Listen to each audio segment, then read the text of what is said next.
महासागरों की निगरानी के लिए भारत के पास प्रभावी तंत्र। नौसेना प्रमुख बोले, हमारी हर गतिविधि पर कड़ी नजर। नौसेना प्रमुख एडमिरल दिनेश त्रिपाठी ने कहा है कि भारत के पास महासागरों की निगरानी के लिए प्रभावी तंत्र है।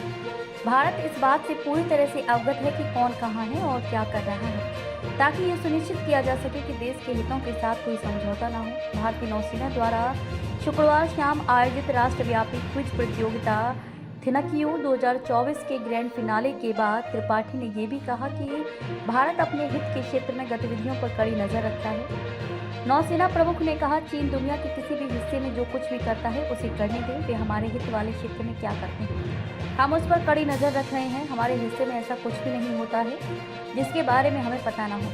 नौसेना प्रमुख ने कहा कि नवाचार नौसेना की सर्वोच्च प्राथमिकताओं में से एक है। त्रिपाठी ने यह भी कहा कि भारतीय नौसेना को उन 2 युवा महिला नौसेना अधिकारियों पर गर्व है जो नाविका सागर परिक्रमा 2 के तहत एक नाव में सवार होकर विश्व का चक्कर लगाने के मिशन पर है। यह चुनौतीपूर्ण यात्रा है क्योंकि उन्हें समुद्र और खराब मौसम का सामना करना पड़ेगा, लेकिन वे अच्छी तरह से प्रशिक्षित हैं। थिनकियो 2024 के लिए देश भर के 3,800 शहरों और कस्बों से 12,600 स्कूलों ने भाग लिया। 16 टीमों ने सेमीफाइनल में प्रवेश किया और 8 टीमों ने आयोजित ग्रैंड फिनाले में भाग लिया। भारत की सैन्य विरासत के संरक्षण के लिए शौर्य गाथा परियोजना शुरू।